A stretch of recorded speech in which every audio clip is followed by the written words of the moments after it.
Today we're talking about Botox. It sounds intense, but we'll break it down and give you all you need to know. And later, we're talking to Netflix's own Spicy Mari about dating and how to spot the signals that matter. It's a good one, guys, so stay tuned. Are you ready to try something new? To ditch the drama, look younger, and finally step into your power? I'm Sandra Silverman, best-selling author, successful entrepreneur, and a mom of 2 amazing kids.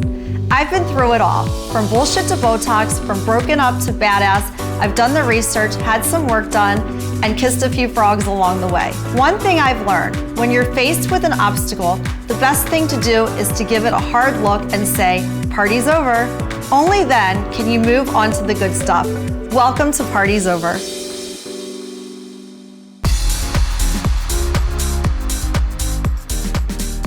With me today is my co-host, Veida. Hi, Veida. Hi. Are you ready to talk about Botox? I so am. Is my forehead moving? No. How much movement do I have today? I get nervous when it moves. So you look great. But you want a little bit of movement. You look great. You know what I've heard recently? That a lot of people are kind of shying away from Botox and starting to use the taping method. Oh, F the taping. No. Remember I did this? I know. I'm one of them. I'm one of these assholes. I went on Instagram and I saw all these people that were like, I don't get Botox. I tape my face, blah, blah, blah, blah, blah. And it went with my whole wellness thing. Like, I don't like eating the chemicals. So I was like, you know what? I'm going to stop injecting botulism in my body in 3 months. Well, let me tell you something. It failed me. First of all, the face tape gave me a rash. I'm sure. I looked like an asshole when I went to bed. I was like, my husband would look at me like I had 10 heads. I'd have like all this tape all over my face. And then I looked in the mirror and I was like, wait a minute, like, why do I look so tired? Ladies, it really doesn't work. And then it's because I haven't been injected in 6 months. And thank goodness my injector, who is a surgeon, happens to be one of my really good friends. And I texted her at like 6 o'clock in the morning and I was like, I'm really sorry, but can you see me today? So how many units did you have to put in since you stopped for 6 months? So let me start with how many units I generally get. Okay. So I started injecting, I want to say around 31, and I only needed 12 units. I was a baby. After the 6 months? No, when I was 31 years old. No, I know. I'm talking about yeah. after you stopped for the 6 months. I started at 11, 12 units. I think I generally get about 27 units, and we did 36 last time. Okay, so you needed more. We did Dysport, so it was, more than that, but it was the equivalent of 36 Botox units. So I don't You do use Dysport or Botox. Dysport? I use Dysport. Okay. So Botox really doesn't last for me. My body metabolizes it so quickly. So I use Dysport, and I really don't do it that often anymore. And if I do, it's like a couple units here and there because I go to my injector once a month. So once a month, she checks my face to see if I need a little bit of lip filler, or if I need a little thread, or if I need a little bit of Botox. So I don't really get a lot of units at one time, maybe not even more than 10, because I go so often. So I'm not that person that just goes like once every 6 months to see the injector. Okay, so I am the opposite of that. I don't go in between. I will do a follow-up to make sure everything's okay after an initial injection. But we do every 3 months or every 4 months, just depending. Sometimes when I'm thinner, I need it a little more often. I don't know why that is, but I've just noticed for myself, the thinner I am, I generally need it closer to every 3 months. Sometimes I can go over 4 months. Also, it depends on how rested I am. Where do you need it the most? Me, so I usually do up in the forehead area. I stopped doing above my eyes because now I use little mini threads. Okay. Just for a little bit of lift. Do you so get I don't use the 11s? Botox. Yeah, so I do that. For those of you who don't know, can you explain what an 11 is? You're talking about in this? Right here. Oh, When you're in the glabella? lines here. So I get basically the number 11 on my forehead, but I only get half an 11. It's 1. I'm really paranoid about my 11s. It's one of those things that I don't know if I see it more or if the outside world sees it as much as I do, but it really bothers me. So the second I see an 11, I'm like racing to the injector office. So you said you were not injecting right here, you're getting threads? So I'm getting mini threads. So We're just a what's a mini dissolvable thread? suture. Okay. And they come in different sizes. So I do the mini ones, which doesn't hurt. It's just a little bit of lifting instead of using this port here. I just use the mini threads. And I might just do one at a time, 1 to Okay. 2, not a lot. And then I'll use Botox in the regular places, around my eyes, forehead, sometimes around my mouth, but those are tricky Do you lip spots. flip? I don't think it works. So So- for those of you that don't know, can you explain what a lip Yes, flip so is? the lip flip is they're just injecting Botox to lift your lip in an upward position. I don't think it works. I've tried it. I like using filler to create less space between the bottom of my nose and the top of my lip. I've tried the lip flip. I don't think it works. Have you tried it? I have not tried it. I haven't messed with my lips. I do get Botox in my chin to avoid the puckering. Yes. You know what I'm talking about? I don't think I can do it. It's funny. I took my daughter when she was an infant to swim lessons. I've never been so embarrassed. And they asked me to blow bubbles. And I couldn't do it. I was like, my lips don't do that because it was all the Botox in my chin. It's one of my finer moments. So you just have to be very careful though when you're injecting in around your mouth in certain areas, because I've done this before where somebody had injected and then I couldn't even drink properly. Like water's Really? like spitting water out of my mouth. They just injected it wrong in the area and I mean, that happened. here's the thing. I feel like Botox is such an entry procedure and you can find it anywhere. You can literally find it at the hair salon in some Everywhere. places. And I think people forget that this is botulism. You're injecting botulism into your body, so you need to go to somebody who knows what they're doing. What do you think about 100%. all these random places? Do you think they should, what are your thoughts on that? I don't think you should be able to go and get certified in a weekend to inject somebody's face. I think you need a lot more experience. So I think if you're looking for somebody to inject, you need to be very careful about who you pick, what are their reviews, how long have they been in practice, did they have more than just 1 weekend of experience getting certified? I go to a Hopkins trained surgeon.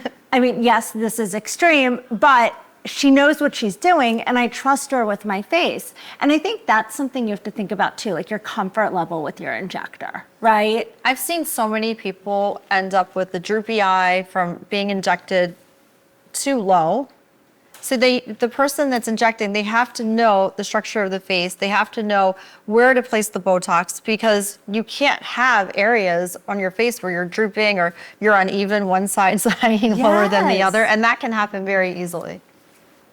Also, something to think about is when you go to these random places, a lot of times they water the Botox down. Yes. Like that's a real thing. It's very important when you go, you want to watch them. If they're transferring the Botox into the syringes, you want to watch them. You don't want them to come into the room with the syringes already filled because a lot of times they'll water the syringe, they'll add extra water. So it's not obviously as effective. So when you think that this is going to last for 6 months, it may only last for 2 months. And don't go on Groupon to get Botox. Definitely not. Like that's such a thing. Not Groupon. Yeah, remember there was all these Groupons for Botox. For And it's Botox parties? This is a medical procedure, people. This isn't just going and getting a manicure. And Botox parties. Yeah, Botox parties. Yeah. And you shouldn't be drinking while you're getting Botox. Absolutely not. You Like, should not why be are drinking you alcohol drinking and getting while a you're getting medical Botox. procedure? In what world is that a good idea? And shame on you, doctors, that promote that. It's crazy. Honestly, it's absolutely crazy. Go to a real doctor. Or a PA. Or PA. PAs are great too. I love my PA. PAs are incredible. I do Yes. not want to discredit PAs because PAs have a ton of training Yes. and really they're injecting all day so they know what they're doing. I don't want to discredit PAs. I don't want to discredit nurses. However, I do want to discredit random people that have no clue what they're doing and don't treat this as a real And got medical their procedure. certification in a weekend. At what age did you start Botox? I started in my 30s. Okay. Are you good with that decision? Yes. Do you feel like you made No, that I'm choice? definitely good with that decision. I started in my 30s. I don't see why a young girl in their early 20s, 25 needs Botox. I don't agree. understand. I remember having these babysitters that would come into my house and they're like college girls using their babysitting money to get Botox. Like that's just, it's like, don't do it. No, like there's you no don't reason need for it. It's funny, when you look at old TV shows with teenagers, their faces move, but now when you look at TV shows, so many times these actors that are playing teenagers, their faces don't move anymore. Well, they're older probably. Yeah, they're playing older it younger, too, but it's just younger. interesting. It's very important for all of our viewers to know that get Botox or Dysport if this is what you really want to do, but be very careful where you go, who the injector is, watch them put the Botox into the syringe, and make sure that they have the proper credentials because it is your face and you want to make sure that you're going to somebody very experienced and not somebody because they seem like they're a little bit less expensive than somebody else. Just be very careful. If your loving party's over, check out my best-selling book, From Bullshit to Botox, for a whole lot more. We've got Spicy Murray coming up next. Don't go anywhere.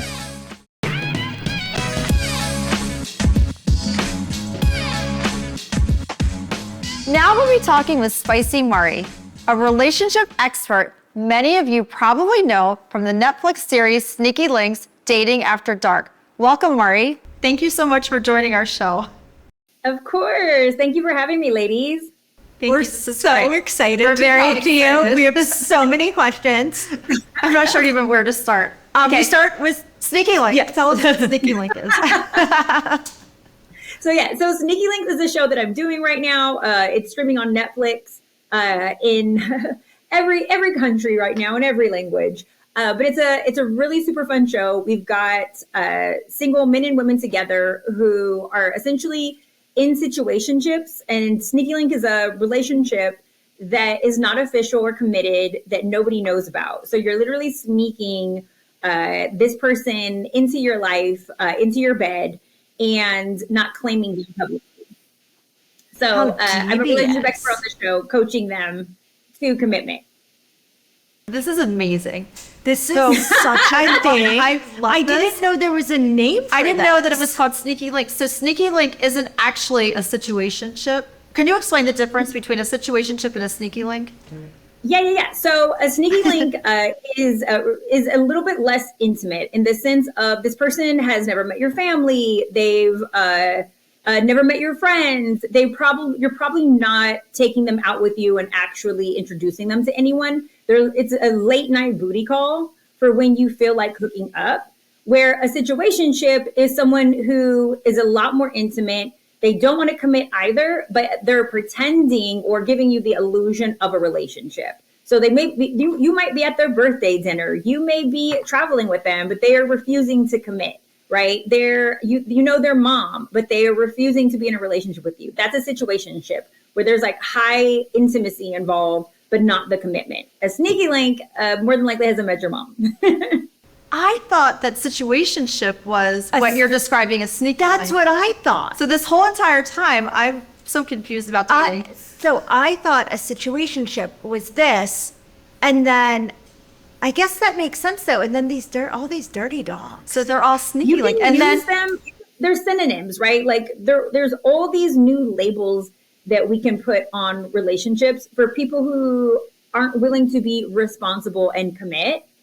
And so a Sneaky Link is very similar to a situationship. Like we can use them as synonyms, but majority of the time for a situationship, you feel like you're their girlfriend and you're wrapped into it. And a Sneaky Link, there can be high emotions involved as well when you start sleeping with someone, but you're less likely to be out there publicly showcased. This is fascinating. This is fascinating. There are people going around showing this person to like their family, but not committing. Like, what a D. I hate this guy. I feel like, so, I mean, maybe I've been off the scene for a minute, but I feel like, when I was dating, which wasn't that long ago, but 10 years, a decade. That's a decade. A decade. A lot's changed. Yeah, I guess a lot has changed because when you met somebody's family, that was a big deal. Yes. Like you meet my family, like you are all in, buddy, right? Like we could maybe even be committed and you haven't met my family yet. That's what I thought. Yeah. I started dating, well, I met my husband 27 years ago. We're getting divorced now. So now I'm out in the jungle. But back then, if you met somebody's family, it was a big deal. Yeah. And I guess it's not anymore. We have a couple on the show, right? On Sneaky Links, Dating After Dark, Manny and Samira. And they have been dating for like over 10 years. Every time they get into another relationship or they break up with someone, they wind up hooking back up. And so it's an off and on like hookup situation, but they know each other's families, but they're always there in the background whenever the person moves on or breaks up. And so we brought them together on the show, not knowing that they were going to be on a reality show together and work through their, their issues and why they're not committing and come to the realization, like they have to call it off. Like they can't keep going 10 more years being each other's sneaky links.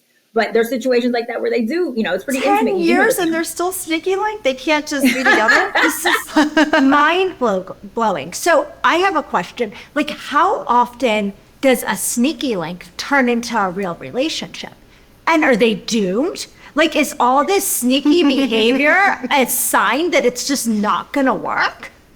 The doom is more common than the success rate, right? So, Okay. but that doesn't mean that you can't be the exception to the rule. There's a lot of situations where we have flipped and we have made a sneaky link a partner, but it's oftentimes harder to go backwards after you've already started hooking up with someone and it's just a sexually intimate relationship to then try to go back and say, okay, let's find out what your core values are. Let's learn more about one another and see if we're compatible. It's a lot later. It's a lot harder to test later for the compatibility after you've already been hooking up with someone.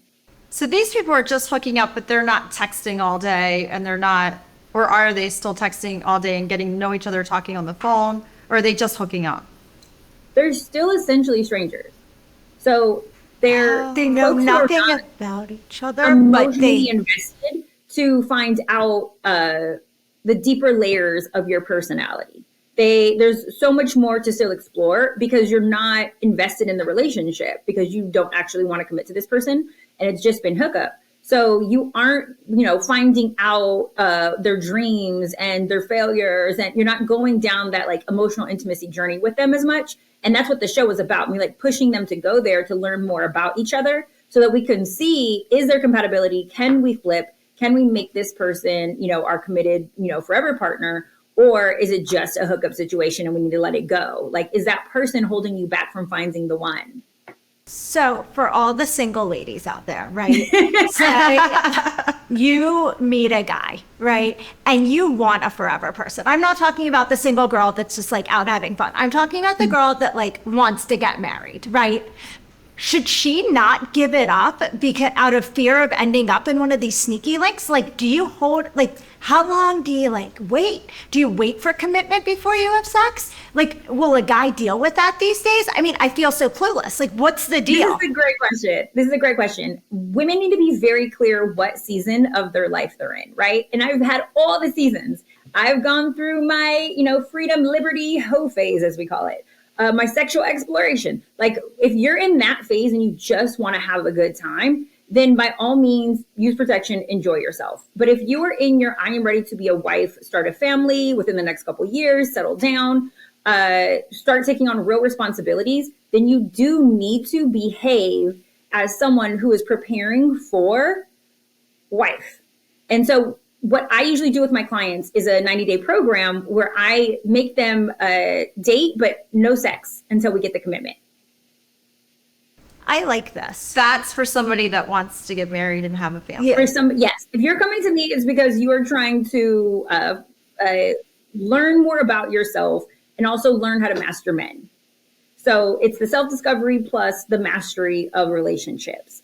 And so I make sure that you don't have a sneaky link while we're working together, because if you do have a sneaky link or a situationship, that means that someone is exchanging energy with you. Who Exactly. Is Exchanging your energy. And they're Because you take on somebody's energy when you're intimate with them. They're sucking your joy. They are sucking your ability to trust. Because if you're not in a committed relationship, how can you trust this person? So then you present this to the person where you will date them for 90 days, but you won't be intimate with them until after the 90 days. You won't be intimate with them sexually until after we have a commitment. After they're like, yes, I want to be with you. I want to be responsible for how I make you feel, how I represent you in the world.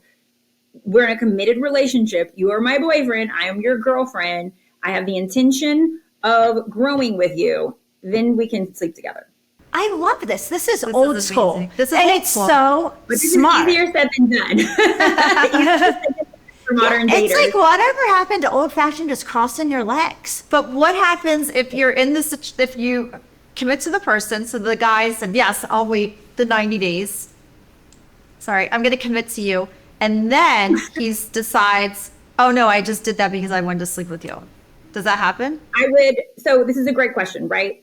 Because we think, or we're afraid that like, well, he's just gonna, wait to the 90 days. Well, he committed.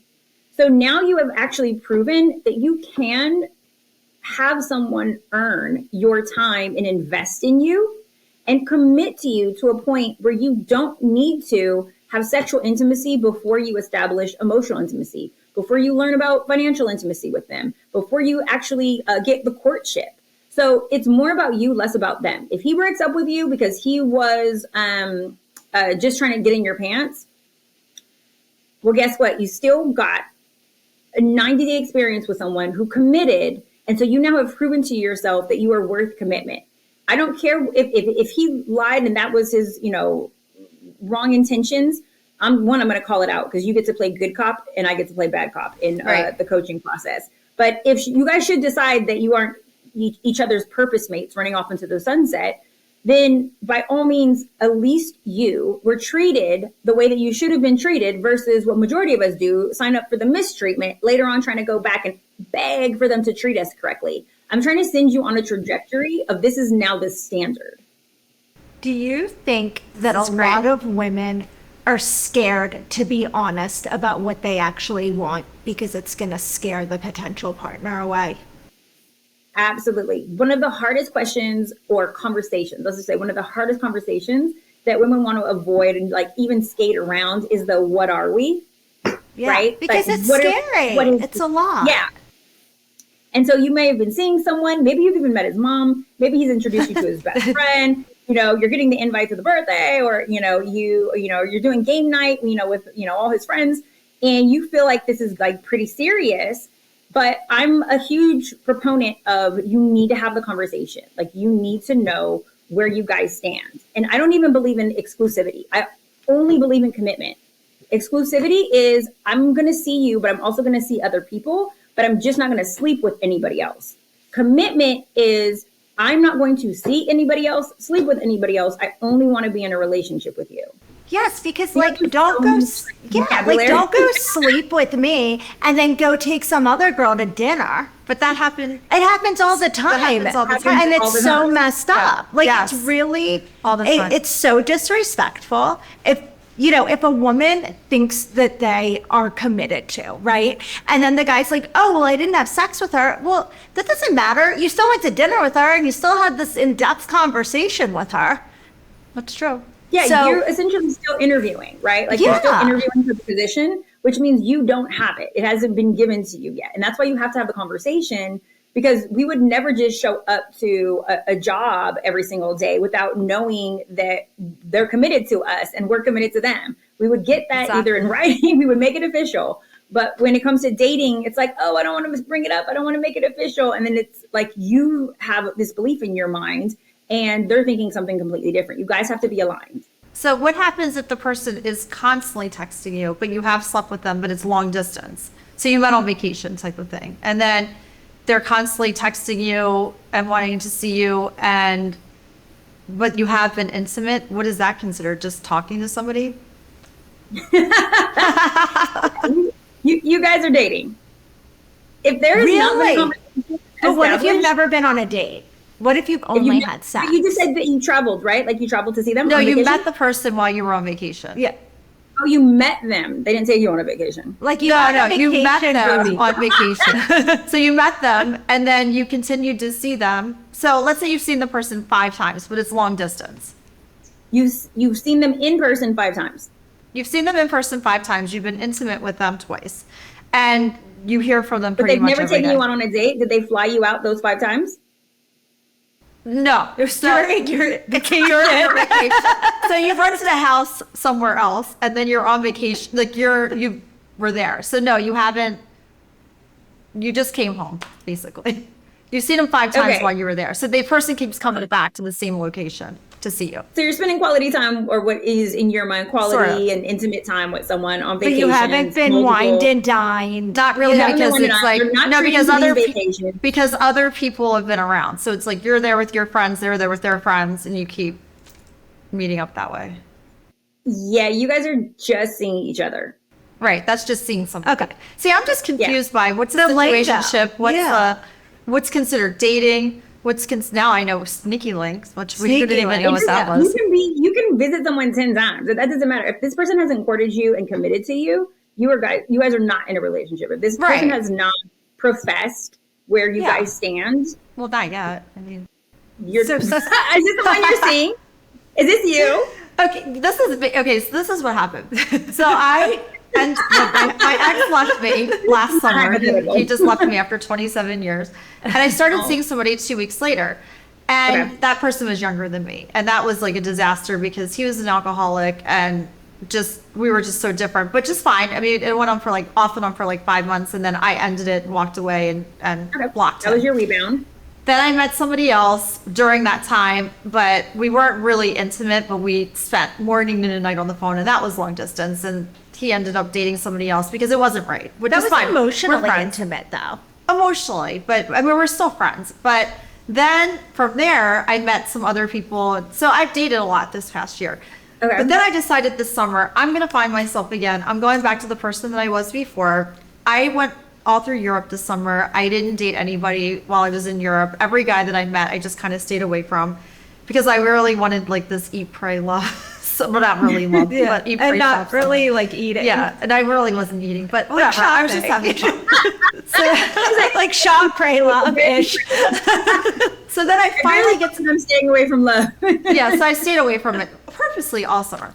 So then I had rented a house in the Hamptons. And so I got there. I was supposed to get there in the beginning of August, but I didn't go then. I waited because I was stayed in Europe for an extra week. Then I came back to Miami for a week. So now I'm only in this house for 2 weeks.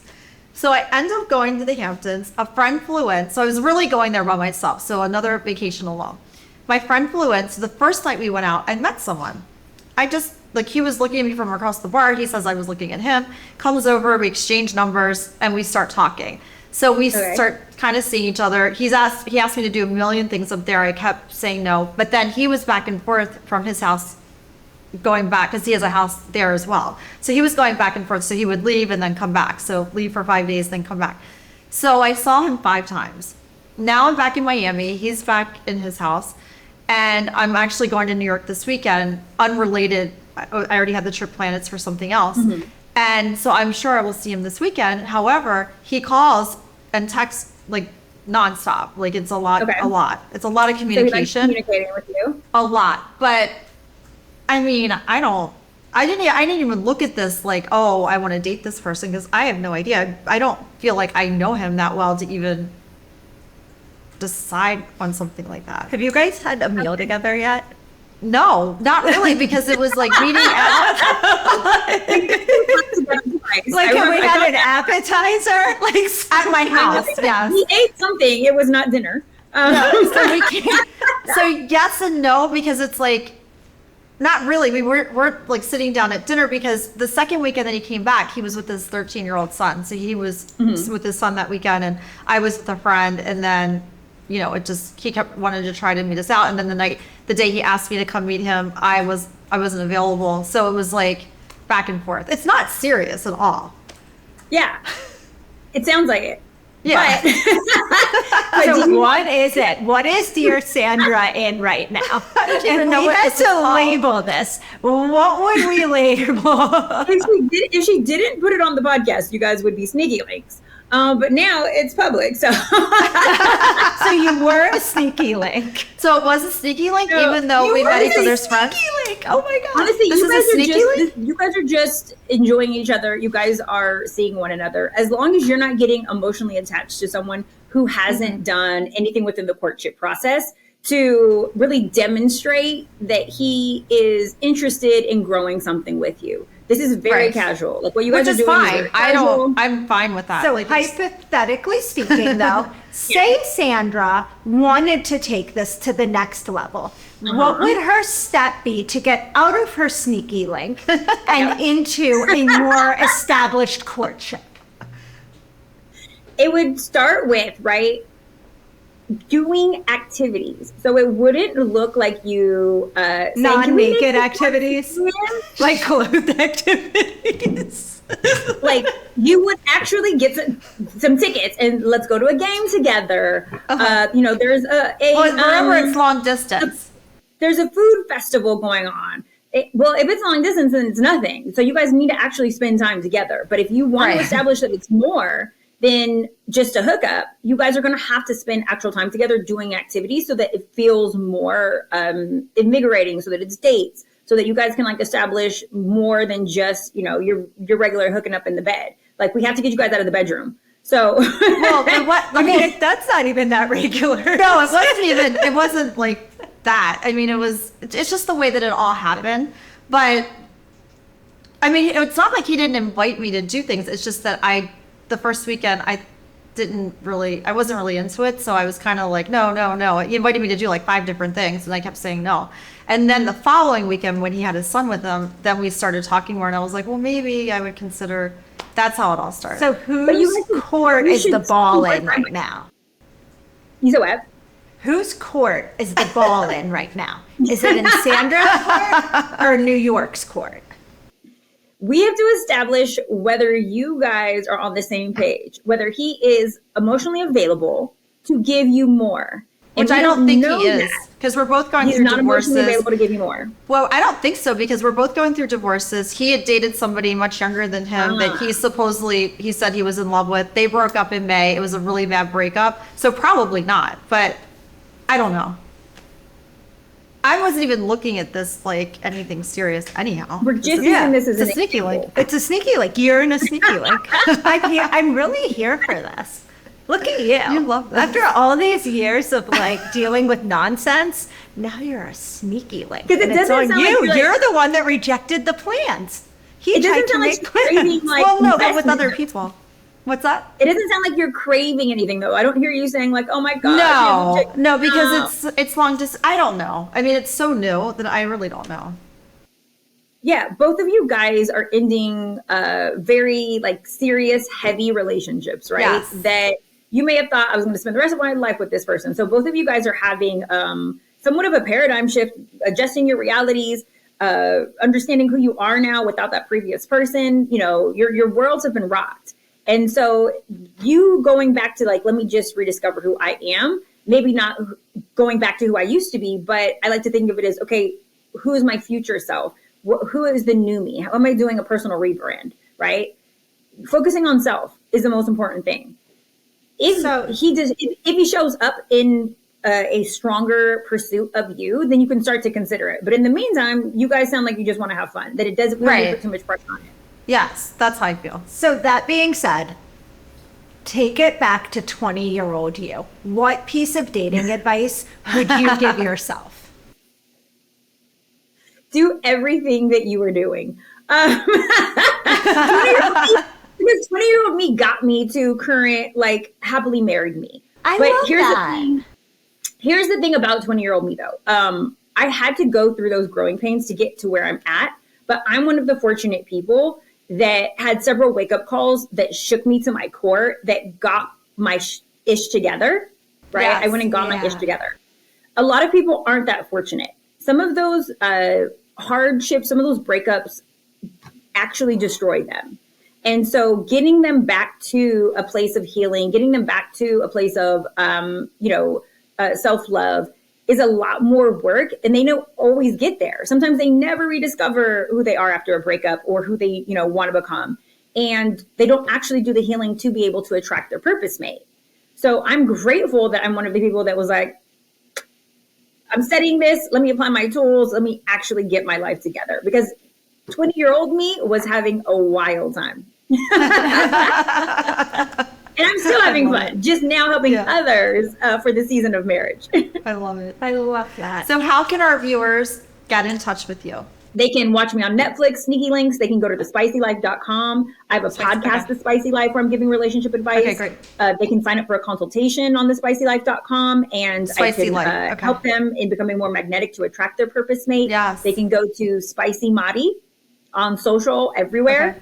Yeah. And those are but definitely watch Sneaky Links on Netflix. Okay. This is great. We love you. Thank you so much. Thank you. This was so much fun. It was so much Get your fun. groove Thank back. And then when you're ready to get like husband number 2, I'm here for you. That's amazing. Actually, you know what? I'm going to use Yes, you should. You need her. Follow me on Instagram at Sandra Silverman for behind the scenes, real talk, and beauty tips that actually work. Don't go anywhere.